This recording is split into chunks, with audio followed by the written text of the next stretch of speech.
Hello दोस्तों, कैसे हैं आप सभी। आशा करता हूं आप सभी अच्छे होंगे। जैसा कि आप सामने देख रहे होंगे एसएससी जीडी 2022 प्रैक्टिस सेट 1। तो मैं आपके लिए आज लेके आया हूं एसएससी जीडी 2022 के लिए प्रैक्टिस सेट 1। यहां पे आपको पता है रीजनिंग के जो क्वेश्चन हैं वो 20 क्वेश्चंस आने वाले हैं, तो जो कि आपके लिए इम्पोर्टेंट है और इसी में आप अच्छा स्कोर कर सकते हैं। तो आपको अभी से प्रैक्टिस करनी है। मैं आपको यहाँ पे मिक्स क्वेश्चंस कराऊंगा जो कि आपके लिए फ़ायदेमंद होंगे।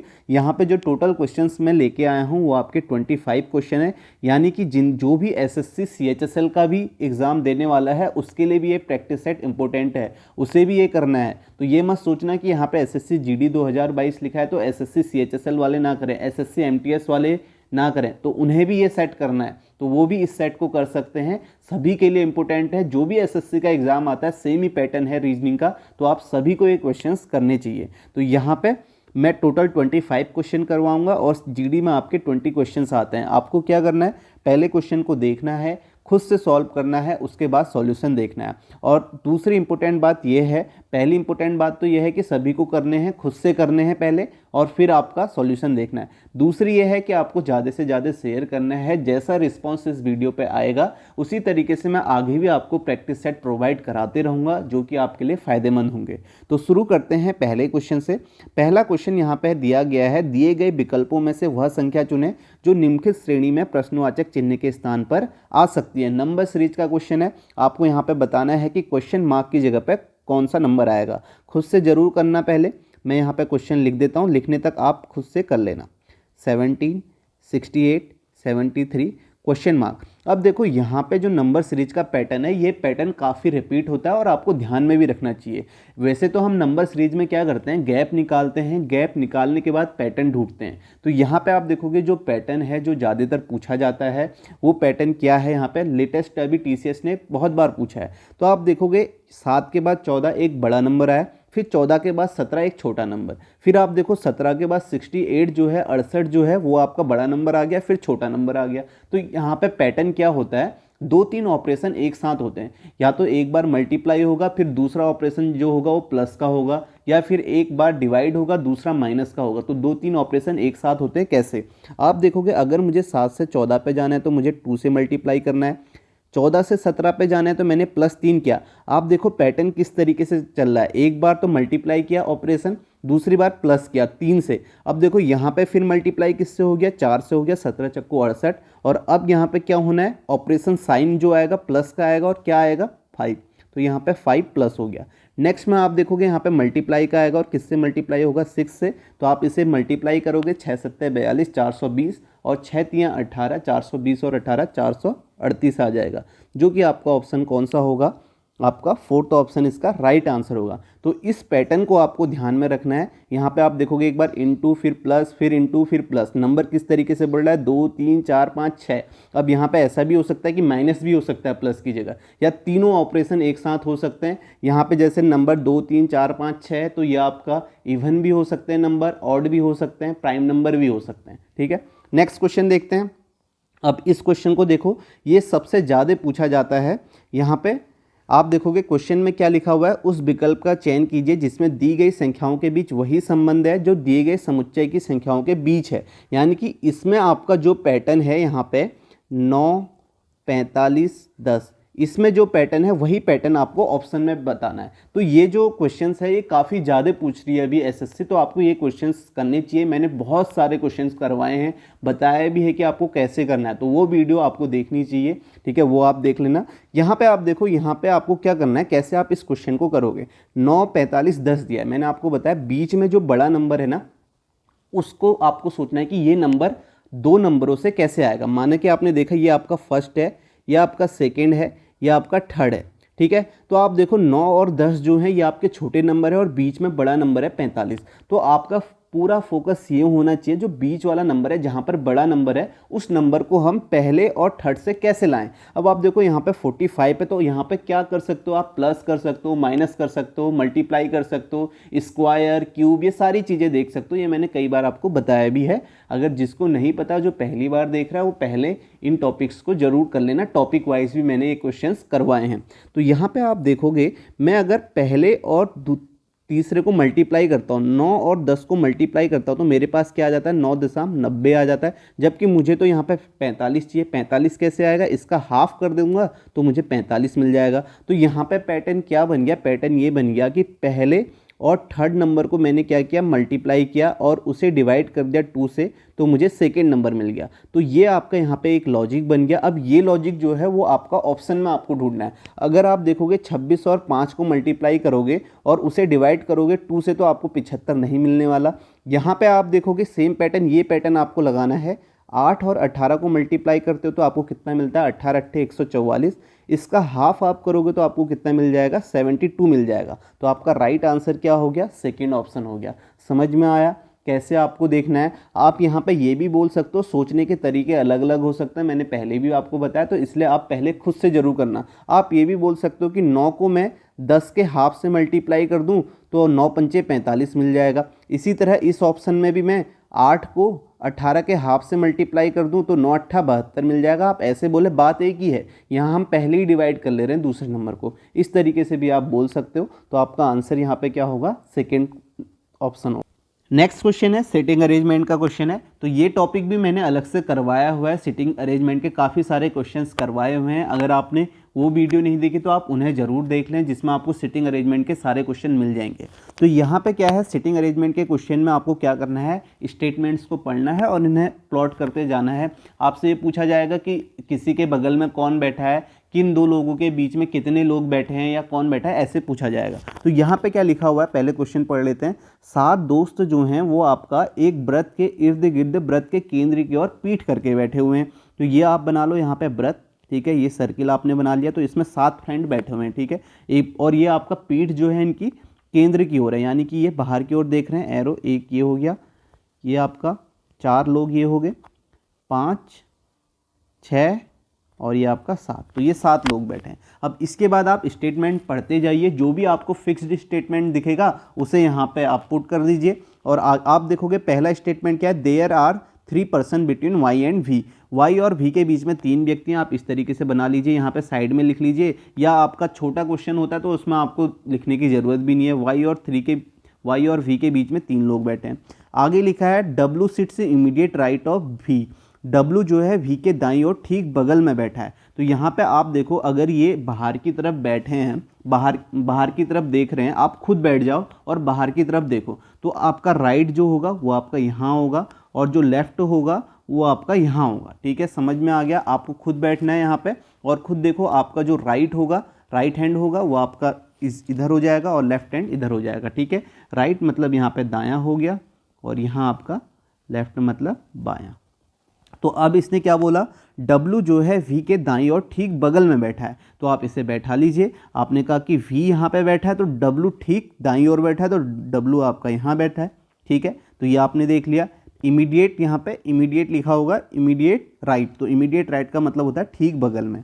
उसके बाद आप देखो, आप पहला वाला स्टेटमेंट यहाँ पे पुट कर सकते हो। यहाँ पे जो लिखा है आपका वाई और वी के बीच 3 व्यक्ति बैठे हैं, तो आपको ऐसे ढूंढना है, जैसे आपने एक स्टेटमेंट को यहाँ पे लिख दिया तो आपको वो स्टेटमेंट लेना है जिसमें इन दोनों के बारे में बात की गई हो। इससे आप जल्दी से आसानी से कनेक्ट करेंगे। ठीक है, मेरी बात को आप समझ रहे होंगे। जैसे आप देखो, डब्ल्यू और वी को हमने यहाँ पे लिख दिया, तो अब हम इस स्टेटमेंट को यहाँ पे ले सकते हैं क्योंकि इसमें वी के बारे में बात की गई है।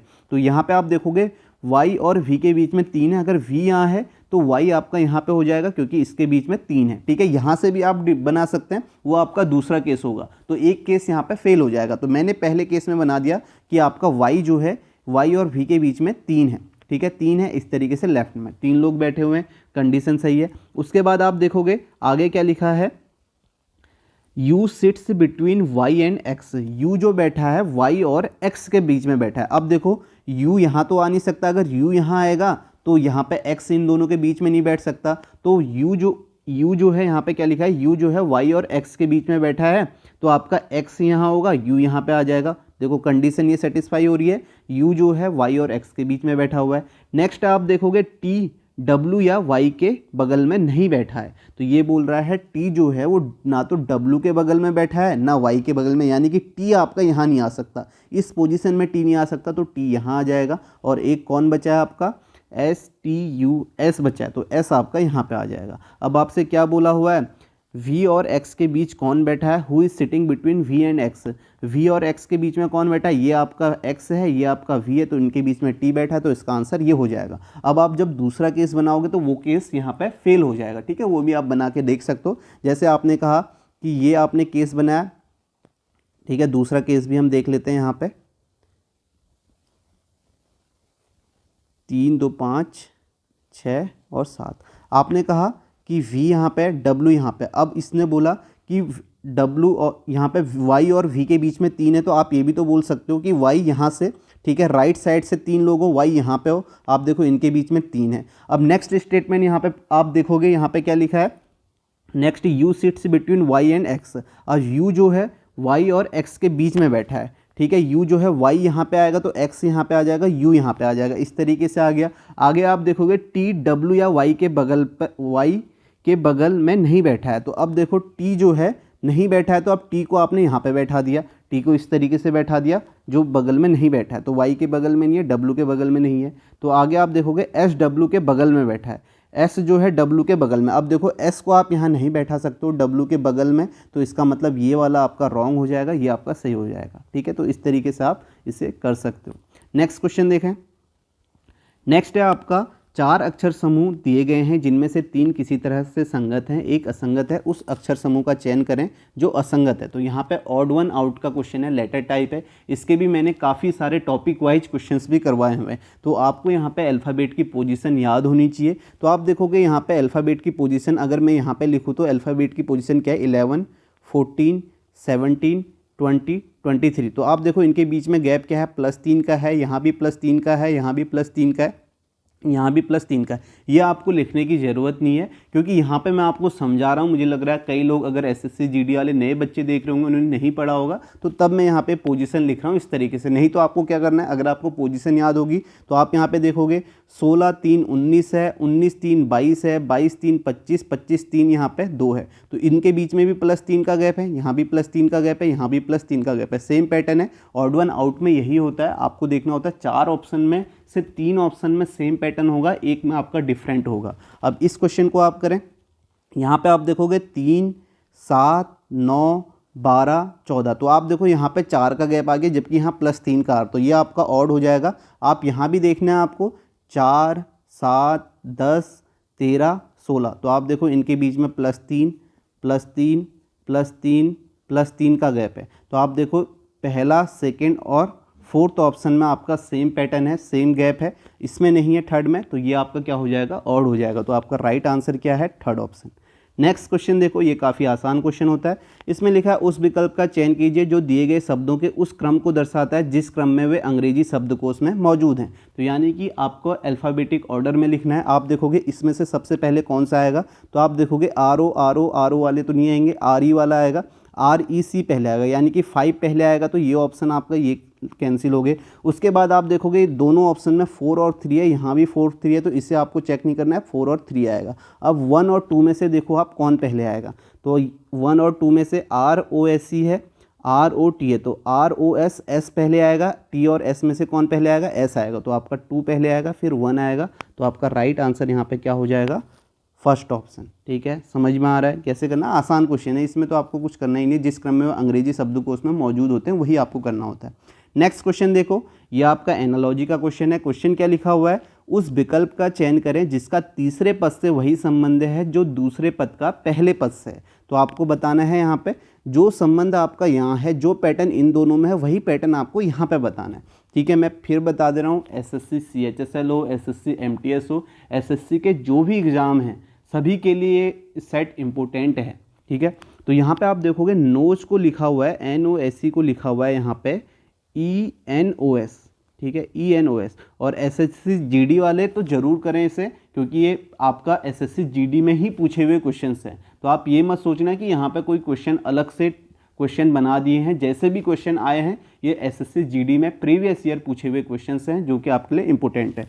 तो आप देखो NOSE को लिखा है ENOS, आप देखोगे जो अल्फ़ाबेट यहाँ लिखे हुए हैं वही अल्फ़ाबेट यहाँ भी लिखे हुए हैं। तो जब सेम अल्फ़ाबेट यहाँ लिखे हुए होते हैं तो यहाँ पे 2-3 पैटर्न होते हैं। एक पैटर्न तो ये हो सकता है कि क्रॉस आपका क्रॉस पैटर्न हो, यानी कि आपको क्रॉस में लिख दिया हो या आपका रिवर्स में लिख दिया हो। आप कह सकते हो यहाँ पे NOSE, NOSE को आप देखोगे ENOS, इस तरीके से लिख सकते हैं। ई को यहाँ लिख दिया, एन को यहाँ लिख दिया, ओ को यहाँ लिख दिया, एस को ऐसे लिख दिया। तो या तो ये पैटर्न होगा, तो ऐसे ही आप प्राउड को करके देखेंगे, आपको नहीं मिलेगा। अब दूसरा पैटर्न यहाँ पे क्या हो सकता है, या अल्फ़ाबेटिक ऑर्डर हो सकता है। ठीक है, अल्फ़ाबेटिक ऑर्डर का कहने का मतलब ये है इंक्रीजिंग भी हो सकता है, डिक्रीजिंग भी होता है। जैसे आप अल्फ़ाबेटिक ऑर्डर में कहने का मतलब ये है, जो आपका अल्फ़ाबेट पहले आता है उसे पहले लिख देते हैं, फिर उसके बाद वाला अल्फ़ाबेट, फिर उसके बाद वाला। जैसे आप देखोगे यहाँ पे पैटर्न क्या है, NOSE में आप देखो कि सबसे पहले अल्फ़ाबेट में कौन आएगा, NOSE में से सबसे पहले ई आएगा क्योंकि इसकी पोजीशन 5 है। उसके बाद आप देखोगे कौन सा आएगा, आप कहोगे एन आएगा, इसकी पोजीशन 14 है। और फिर आप देखोगे ओ आएगा जिसकी पोजीशन 15 है, फिर एस आएगा जिसकी पोजीशन यहाँ पे 19 है। तो आप देखोगे बढ़ते हुए क्रम में इंक्रीजिंग ऑर्डर में आ गया। तो ये पैटर्न यहाँ पे, तो आपको ये ध्यान में रखना है, जब आपको सेम अल्फ़ाबेट मिलेंगे तो वहाँ पे 2-3 पैटर्न हो सकते हैं। ठीक है, या तो क्रॉस पैटर्न होगा या रिवर्स पैटर्न भी हो सकता है, रिवर्स में लिख दिया हो, या आपका अल्फ़ाबेटिक ऑर्डर हो सकता है। तो इसी तरीके से आपको प्राउड को करना है, PROUD। प्राउड को आप कैसे करोगे, सबसे पहले प्राउड में से कौन आएगा, तो आप कहोगे डी आएगा, तो आप डी लिख दो यहाँ पे। उसके बाद आप देखोगे डी के बाद आपका कौन सा आएगा, डी के बाद आप देखोगे यहाँ पे ओ आएगा। ठीक है, ओ को आप लिख दो। ओ के बाद पी आएगा, पी के बाद आर आएगा, फिर यू आएगा। तो ये आपका क्या हो गया, अल्फ़ाबेटिक ऑर्डर, या आप ये बोल सकते हैं इंक्रीजिंग ऑर्डर। ठीक है, इंक्रीजिंग में तो आप देखो DOPRU कौन सा ऑप्शन है, DOPRU सेकेंड ऑप्शन है, ये इसका राइट आंसर हो जाएगा। ठीक है, समझ में आ रहा है। कोडिंग डिकोडिंग से क्वेश्चंस बहुत आते हैं, आपको ये ध्यान में रखना है। अगर आप प्रीवियस ईयर पेपर देखेंगे तो आपको ऐसे ही क्वेश्चंस मिलेंगे। नेक्स्ट क्वेश्चन देखो, ये है आपका फिगर सीरीज का क्वेश्चन। आपको यहाँ पे बताना है उस आकृति का चयन कीजिए जो निम्न आकृति श्रृंखला में प्रश्नवाचक चिन्ह के स्थान पर आएगी। तो प्रश्नवाचक चिन्ह के स्थान पर आपको बताना है कौन सी आकृति आएगी। तो यहाँ पे मैं फिर से बता दूँ, जो भी क्वेश्चंस मैं यहाँ पे करा रहा हूँ इनके टॉपिक वाइज मैंने काफ़ी सारे क्वेश्चंस करवाए हैं, तो आपको वो सभी देखने चाहिए। उसमें आप थंबनेल देखेंगे तो SSC CGL लिखा होगा, CHSL लिखा होगा, टॉपिक का नाम लिखा होगा। तो आप ये मत सोचना कि ये GD के लिए नहीं है। आप देखो ये जो क्वेश्चन है सारे GD में आए हुए हैं, SSC का पैटर्न सेम होता है, इसीलिए आप सभी उन टॉपिक्स को देख सकते हैं, उन्हें आपको करना चाहिए। अब आप देखोगे यहाँ पे मैंने फिगर सीरीज में बताया कि आप किसी भी एक फिगर को देखो वो कैसे रोटेट हो रहा है, एंटी क्लॉकवाइज हो रहा है, क्लॉकवाइज हो रहा है, यानी कि एंटी क्लॉकवाइज घड़ी की विपरीत दिशा में, क्लॉकवाइज मतलब घड़ी की दिशा में, और उसके एंगल में कितना चेंज हो रहा है, ये सारी चीज़ें बता चुका हूँ, तो आपको वो देखना चाहिए। आप देखोगे यहाँ पे इस एरो को अगर हम फोकस करते हैं तो पहले वाले फिगर में ये एरो ऐसे है, उसके बाद आप देखोगे ये सेकेंड वाले फिगर में ये एरो ऐसे हो गया। तो आप देखो इनके बीच में क्या है, 90 डिग्री का है, और ये एंटी क्लॉकवाइज घड़ी की विपरीत दिशा में घूम रहे हैं। फिर आप देखोगे तीसरे में यही एरो, एक ही एरो को मैं यहाँ पे दिखा रहा हूँ, ये एरो आपका ऐसे हो गया, देखो फिर से 90 डिग्री का एंगल है। और फिर आप चौथे में जाओगे तो फिर ये ऐसे हो गया, तो 90 डिग्री का एंगल है। तो इसका मतलब आप पाँचों में जाओगे तो ये फिर से ऐसे हो जाएगा, ये ऐसे हो जाएगा। ठीक है, तो यानी कि जो एरो होना चाहिए उसका जो डायरेक्शन है वो आपका नॉर्थ की तरफ होना चाहिए और 90 डिग्री। तो आप देखो कोई ऑप्शन एलिमिनेट हो जाएगा, ये ऑप्शन एलिमिनेट हो गया, इसमें नीचे को है, तो अब इन तीनों में से होगा। अब आप दूसरे फिगर को देखिए, दूसरे फिगर में कैसे आपका चेंज हो रहा है। तो आप देखो पहले ये जो बॉक्स है ये आपका इस कोने में है, आप कह सकते हो आपका लेफ्ट टॉप कॉर्नर में, इस कॉर्नर में है। उसके बाद ये एक स्थान यहाँ चले गया, ठीक है, क्लॉकवाइज डायरेक्शन में जा रहा है, फिर आपका यहाँ पहुँच गया नीचे, फिर आपका यहाँ पहुँच गया, तो इसका मतलब आप यहाँ पे होना चाहिए। ये जो आपका एरो, ये जो आपका बॉक्स है ये आपका यहाँ होना चाहिए। ठीक है, ये बॉक्स आपका यहाँ होना चाहिए। और कैसे घूम रहा है ये भी देखो, ये ऐसे नहीं होगा, ये आपका जो होगा ये आपका सीधे करके होगा, क्योंकि इसमें भी 90 डिग्री का चेंज आ रहा है। तो आप ऑप्शन एलिमिनेट करोगे, यहाँ है इस कोने में नहीं होना चाहिए, ये ऑप्शन एलिमिनेट हो गया। अब इन दोनों में से एक होगा, इन दोनों में से भी आप सीधे एलिमिनेट कर दोगे। आप देखोगे जब इस बॉक्स को देख रहे हो, जो इसमें ब्लैक वाला पार्ट है ना, ये छोटा सा पार्ट, ये इतने में ही है, ठीक है, छोटे से में है। जबकि आप देखोगे यहाँ इस सेकंड वाले ऑप्शन में इतने बड़े में है, तो ये आपका ऑप्शन होगा नहीं, तो आपका राइट आंसर सेकंड ऑप्शन हो जाएगा। तो आपको ऑप्शन ऐसे ही एलिमिनेट करने हैं। आपको कोई भी फिगर में जो आपका एलिमेंट है, एक एलिमेंट को देखना है कि उसमें चेंजेस कैसे आ रहे हैं, वो कैसे आपका बदल रहा है। ठीक है, बात समझ में आ गई, तो आपको आसानी से क्वेश्चन हो जाएगा। नेक्स्ट क्वेश्चन देखते हैं। अब इसे देखो, नंबर एनालॉजी का क्वेश्चन है। क्वेश्चन क्या है, उस विकल्प का चयन कीजिए जिसकी चौथी संख्या से वही संबंध है जो पहली संख्या का दूसरी संख्या से और पांचवी संख्या का छठी संख्या से। तो आपको बताना है। अब देखो यहाँ पे 9 है और यहाँ पे इतनी बड़ी संख्या है। मैंने आपको बताया है एनालॉजी का, मैंने आपको बेसिक्स में भी बताया है कि जब आप देखेंगे नंबर आपका 3 से 4 से 5 डिजिट का होगा तो वहाँ पे आप डिजिटल सम करके देख सकते हैं। ठीक है, तो डिजिटल सम करके आप देख सकते हैं। यहाँ पे क्वेश्चन में क्या करना होता है, आपको जो पैटर्न यहाँ है वही पैटर्न आपको यहाँ भी बताना होता है। अगर आप इसे देखेंगे 9 4 4 0 0 1, यहाँ पे आप देखेंगे अगर आप इनका सम करें, जो भी डिजिट है इनका सम करें, 4 + 4 8 + 1 ये 9 मिल रहा है। सेम आप देखोगे यहाँ 5 5 10 2 12 2 14, तो 14 मिला, तो डिजिट सम है। तो सेम यहाँ भी हो जाएगा, 4 + 6 10 5 15 2 17 और 1 18, तो इसका राइट आंसर क्या आएगा, 18 आ जाएगा। जो भी संख्याएं यहाँ लिखे इनका यहाँ पे ऐड किया हुआ है इनको। ठीक है, तो इसका राइट आंसर आपका क्या है, 4th ऑप्शन हो जाएगा 18। नेक्स्ट क्वेश्चन है आपका पेपर कटिंग का। यहाँ पे लिखा हुआ है निम्नलिखित आकृतियों में कागज के एक टुकड़े को मोड़ने का क्रम और उसे काटने की विधि दर्शाई गई है। इस कागज को खोलने पर यह कैसा दिखाई देगा। तो आपको देखा है यहाँ पे 4th ऑप्शन में एरो डिनोट कर रहा है कि आपको इसे किस तरीके से ओपन करना है। तो आप देखोगे ये चौथाई पोर्शन है। ठीक है, एक आपका ये बॉक्स है स्क्वायर का, चौथा पोर्शन है। यहाँ पर आपको इस तरीके से ये आपको दिया हुआ है, ये आपका ट्राइंगल है एक और ये आपका स्क्वायर है। अब इसे, ये एरो का मतलब है इसे आपको सबसे पहले ऊपर ले जाना है। तो आपको क्या करना है, यहाँ पे मिरर इमेज और वाटर इमेज का कॉन्सेप्ट लगता है, उसे आप एक बार जरूर देख लेना।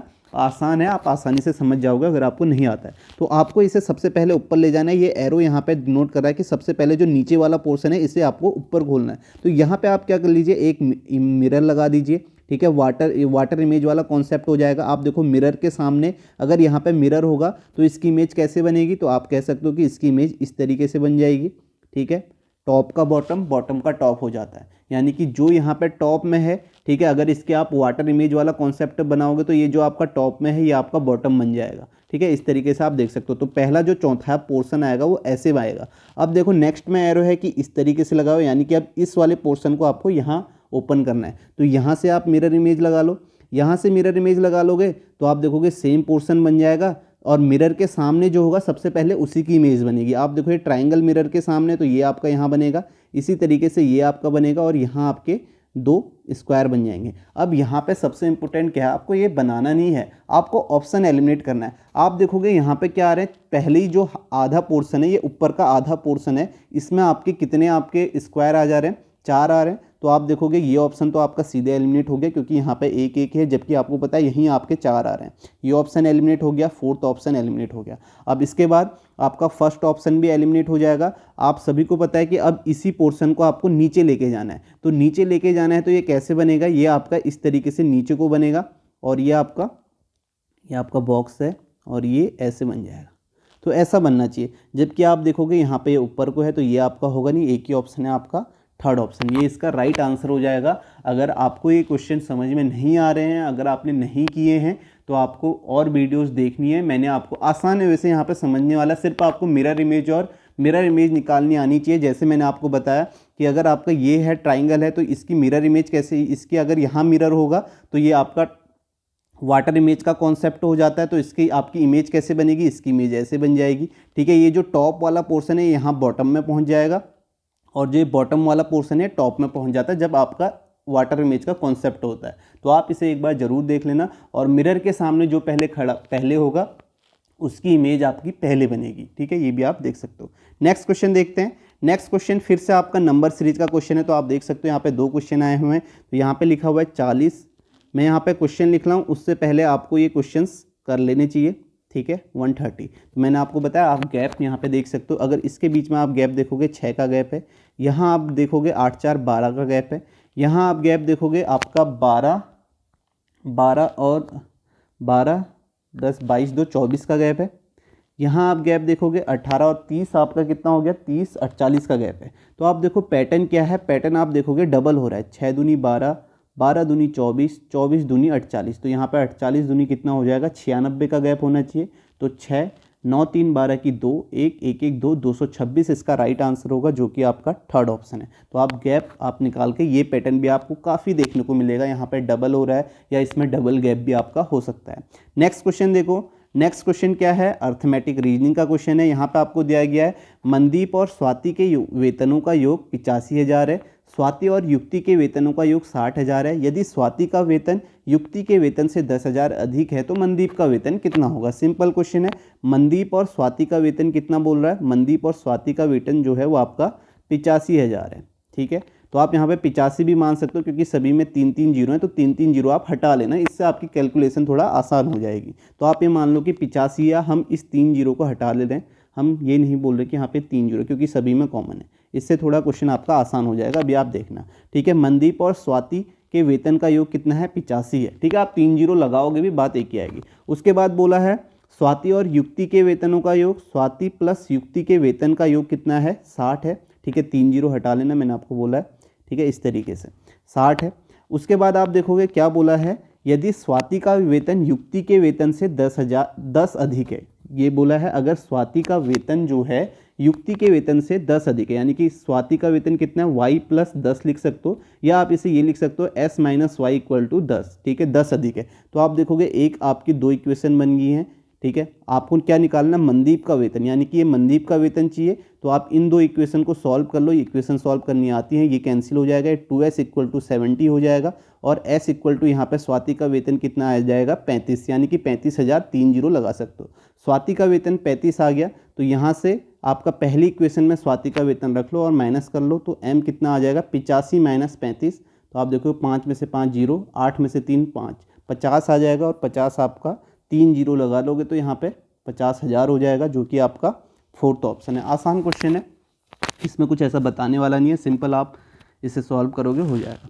नेक्स्ट क्वेश्चन देखो, नेक्स्ट है, ये भी आसान क्वेश्चन है लेकिन टाइम इसमें ले सकता है। यहाँ पे आप देखोगे, यहाँ पे आपको दिखाया गया है, यहाँ पे अभी टीसीएस के क्वेश्चन में बताऊंगा कि अभी सीजीएल का जो एग्ज़ाम हुआ था उसमें मैथमेटिकल साइन वाले क्वेश्चन भी आपके 2 से 3 क्वेश्चन पूछे गए थे। तो ये क्वेश्चन आपका एक शिफ्ट में 2 से 3 क्वेश्चन पूछे जा सकते हैं। आसान है, सभी इन क्वेश्चन को करेंगे, बस आपका टाइम लेने के लिए क्वेश्चन पूछे जाते हैं। आप देखोगे ए का अर्थ प्लस है, बी का अर्थ माइनस है, सी का अर्थ गुणा है, डी का अर्थ भागा है, तो व्यंजक का मान ज्ञात कीजिए। तो यहाँ पे ए बी का मतलब आपको बताया और आपको सॉल्व करना है, तो बोर्ड मास से आप सॉल्व कर सकते हो, यानी कि पहले ब्रैकेट वाला सॉल्व कर लो। ठीक है, फिर उसके बाद आप देख सकते हो डिवाइड होगा, फिर मल्टीप्लाई होगा, इस तरीके से सभी को ये चीज़ें पता होंगी।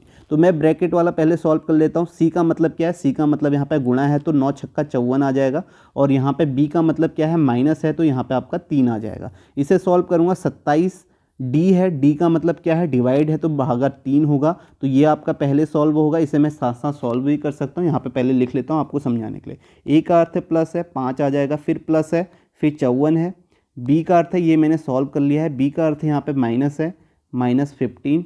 ए का अर्थ प्लस है, प्लस, फिर यहाँ पे 3 आ जाएगा, और सी का अर्थ क्या है, गुणा है, 6 आ जाएगा। इसे आप सॉल्व करोगे तो ये 3 27 हो जाएगा, 9 5 प्लस 54 -15 और 6 3 18। ठीक है, यहाँ से आप देखोगे इन दोनों को आप सॉल्व कर सकते हो, तो यहाँ से +3 आएगा, तो ये आपका 9 5 13, सॉरी 9 5 14 3 17, 17 54 में आप जोड़ोगे तो आपको कितना आ जाएगा, 7 4 11 की 1 और 5 1 6 7, 71 आ जाएगा। इसका आंसर फर्स्ट ऑप्शन। तो ये आपका गुणा भाग तो आप कर सकते हो यहाँ पे। नेक्स्ट क्वेश्चन देखो, ये आपका लेटर सीरीज का क्वेश्चन है। ठीक है, लेटर जहाँ भी आपके अल्फ़ाबेट यूज होंगे ना, वहाँ पे आपको इनकी पोजीशन मालूम होनी चाहिए, जो कि आपका कंपलसरी है। तो आप उससे जल्दी करोगे तो पोजीशन तो आपको मालूम होनी चाहिए, GHU। तो आपको बताना है कि यहाँ पे क्या होगा। तो आप देखोगे, अगर पहले अल्फ़ाबेट के बीच में गैप देखोगे, M से J के बीच में +-3 का गैप है, इसकी पोजीशन 13 होती है, J की 10 होती है। ठीक है, ये आपको याद होनी चाहिए। यहाँ देखोगे -3 का गैप है, तो यहाँ भी आपका -3 का होगा। जी की पोजीशन 7 होती है, 7 में से 3 माइनस करोगे 4 आता है, और चौथी पोजीशन में आपका क्या होता है, डी होता है। अब मैं डी देखते ही इसे मार्क कर लूँगा एग्जाम में। आप नीचे फिर देखोगे एल से जे देखोगे, क्योंकि एक ही ऑप्शन है। एल से जे देखोगे तो -2 का गैप है, जे से एच देखोगे -2 का, और एच से -2 करोगे तो आपको एफ मिल जाएगा। एच की जो पोजीशन होती है 8 होती है, 8 से 2 माइनस करोगे 6, एफ आ जाएगा। इसी तरीके से डब्ल्यू से वी आप देखोगे, डब्ल्यू से बी आपका 1 कम है, तो यहाँ पे यू से 1 कम आपका कितना हो जाएगा, टी आ जाएगा। तो डी एफ टी इसका आंसर होगा, जो कि फोर्थ ऑप्शन है। नेक्स्ट क्वेश्चन है, दर्जी का पोशाक से वही संबंध है जो मोची का किससे होगा। अगर दर्जी का पोशाक से संबंध है तो मोची का किससे होगा। दर्जी जो है पोशाक को सिलता है, तो मोची क्या करता है, मोची का संबंध जूते से होगा, जो कि आपका सेकेंड ऑप्शन हो जाएगा। नेक्स्ट क्वेश्चन देखो, नेक्स्ट है सिलोजिज्म का क्वेश्चन है। यहाँ पे देखो क्या लिखा है, ऑल नीडल्स आर पेपर, सभी सुइयाँ कागज हैं। ठीक है, ऑल नीडल्स आर पेपर, ठीक है। पहली बात आप देखो, अगर आपका स्टेटमेंट आपका पॉजिटिव होगा तो आपका कंक्लूजन निगेटिव नहीं होगा। आप देखो सीधे जो सेकंड ऑप्शन है इसे आप सीधे यहाँ पर रॉन्ग कर दीजिए, क्योंकि आपका जो स्टेटमेंट है वो दोनों पॉजिटिव है। आप देखो all needles are paper, all needles जो हैं वो आपके पेपर हैं, और सम नीडल्स आर नाइफ्स, ठीक है। जो चाकू हैं, सम नीडल्स जो हैं वो आपके क्या हैं, सम नीडल्स आर क्या हैं, सम नीडल्स आर नाइफ। तो इसका आपका ऐसे बन जाएगा। मिनिमम वेन डायग्राम बनाना होता है। तो यहाँ पे बोला है सम नाइफ्स आर पेपर, तो आप देख रहे होगे सम नाइफ्स जो हैं वो आपका पेपर है। तो इसका राइट आंसर आपका क्या हो जाएगा, आपका पहला, केवल निष्कर्ष से पहला फॉलो कर रहा है, ठीक है। यहाँ पे पहला होगा, यहाँ पे आपका सेकेंड होगा। तो केवल निष्कर्ष से पहला फॉलो कर रहा है, तो इसका राइट आंसर फर्स्ट ऑप्शन होगा, ठीक है। आपको ये समझना है ये बात, अगर आपकी स्टेटमेंट पॉजिटिव होंगे तो कंक्लूजन आपका निगेटिव नहीं होता है। नेक्स्ट क्वेश्चन देखो, नेक्स्ट है कोडिंग डिकोडिंग का क्वेश्चन है। यदि विशिष्ट कोड भाषा में डंप को ये लिखा है, एगर को ये लिखा है, तो आपको बताना है फिंगर को क्या लिखा जाएगा। तो आप देखोगे DUMP, डंप को क्या लिखा है, ETNQ। तो यहाँ पे देखो क्या पैटर्न है, अगर पोजीशन आपको याद होनी चाहिए, D से E गया +1, U से T गया -1, M से N गया +1, P से Q गया आपका, M से 1 गया +1 और P से Q गया +1। तो यहाँ पे आप देखोगे कि यहाँ पे पैटर्न क्या हो रहा है, +1 -1 और फिर आपका +1 फिर +1। पैटर्न क्या है, अगर आप यहाँ पे देखोगे जो भी आपके कंसोनेंट हैं उनमें तो +1 हो रहा है, और जो आपके वॉवल्स हैं उसमें -1 हो रहा है। इसी तरीके से आप इसे भी देख सकते हो।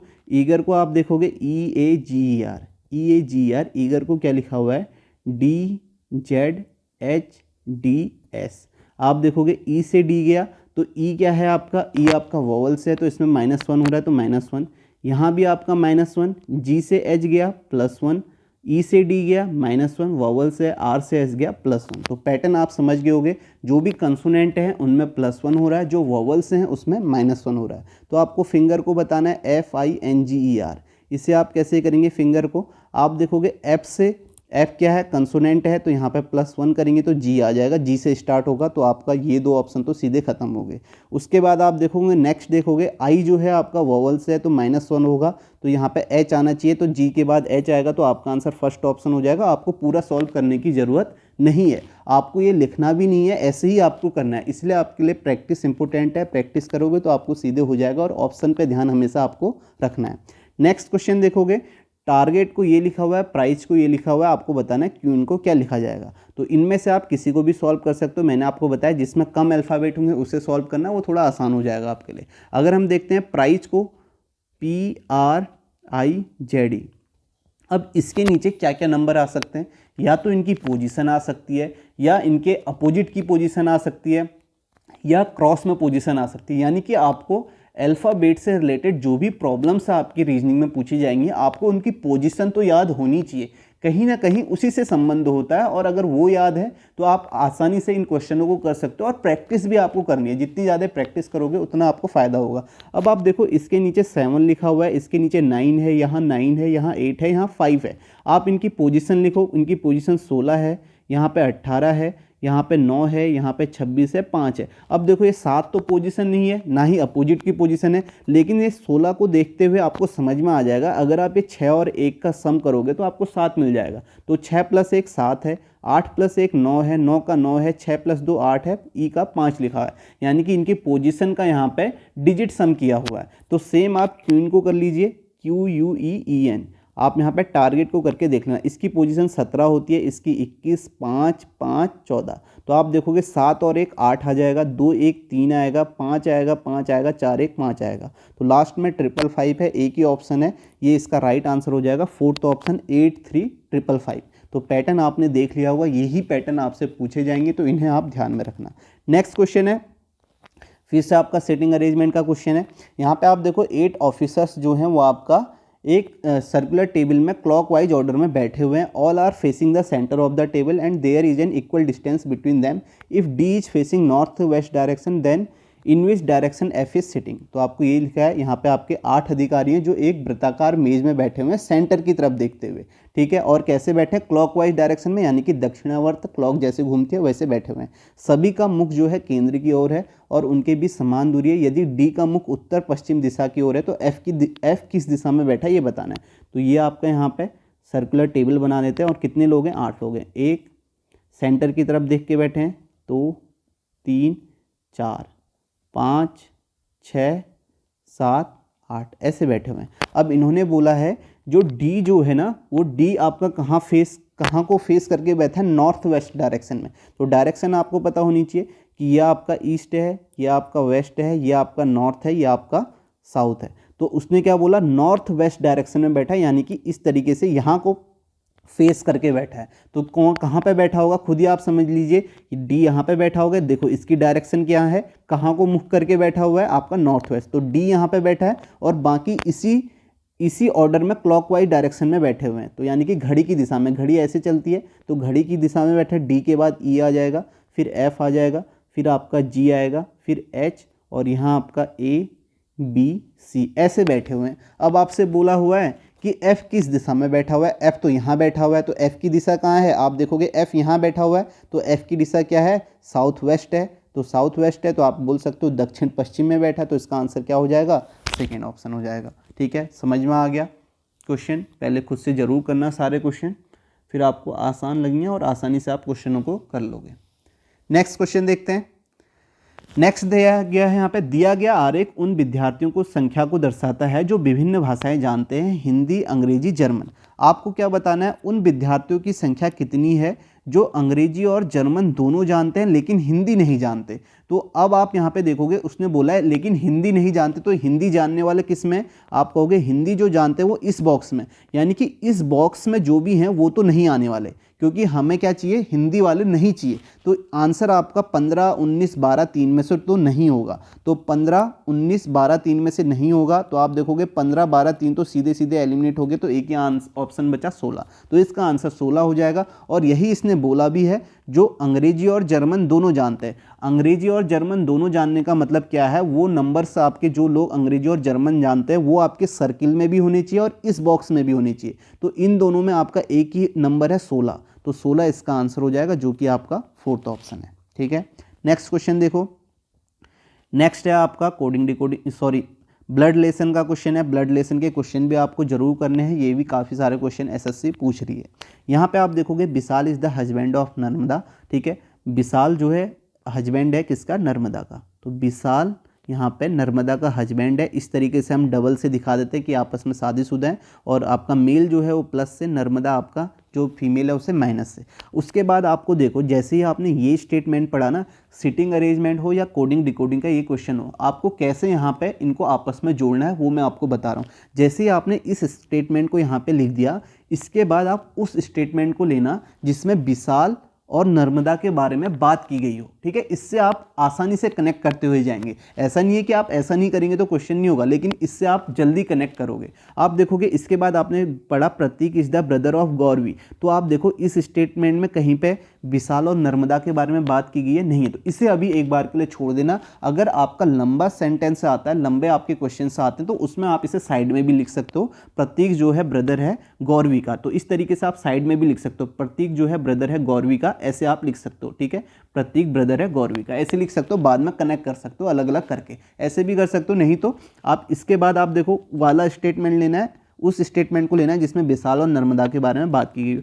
आगे आप देखोगे Kartik is the son of Prathmesh who is the husband of Aarti, यहाँ भी बात नहीं गई है। नेक्स्ट आप देखोगे Aarti son is married to Narmada. जो आरती का सन है उसने किससे शादी की है, नर्मदा से। तो यानी कि आरती जो हो जाएगी इसका आपका, आरती इसकी ये हो जाएगी माँ हो जाएगी। ठीक है, नाम से मत जाना, अब माँ भी हो सकती है, अब ये आपका फादर भी हो सकता है। ठीक है, आगे हम पढ़ेंगे तो एक जो आरती है उसका भी जेंडर पता चल जाएगा। आगे आप देखोगे Gauravi is the daughter of Vishal. Gauravi जो है डॉटर है किसकी, विशाल की। तो गौरवी यहाँ आ जाएगी जो डॉटर है विशाल की। तो ये वाला स्टेटमेंट आ गया, विशाल के बारे में बात की गई थी। आगे आप देखोगे, अब ये वाला स्टेटमेंट पढ़ लो, Prateek is the brother of Gauravi. Prateek जो है ब्रदर है गौरवी का, तो आपका प्रतीक आपका यहाँ आ जाएगा प्लस गौरवी का। ठीक है, अपना आप कनेक्ट होते जा रहा है, आपको अलग से लिखने की जरूरत नहीं है। नेक्स्ट आप देखोगे Kartik is the son of Prathmesh who is the husband of Aarti.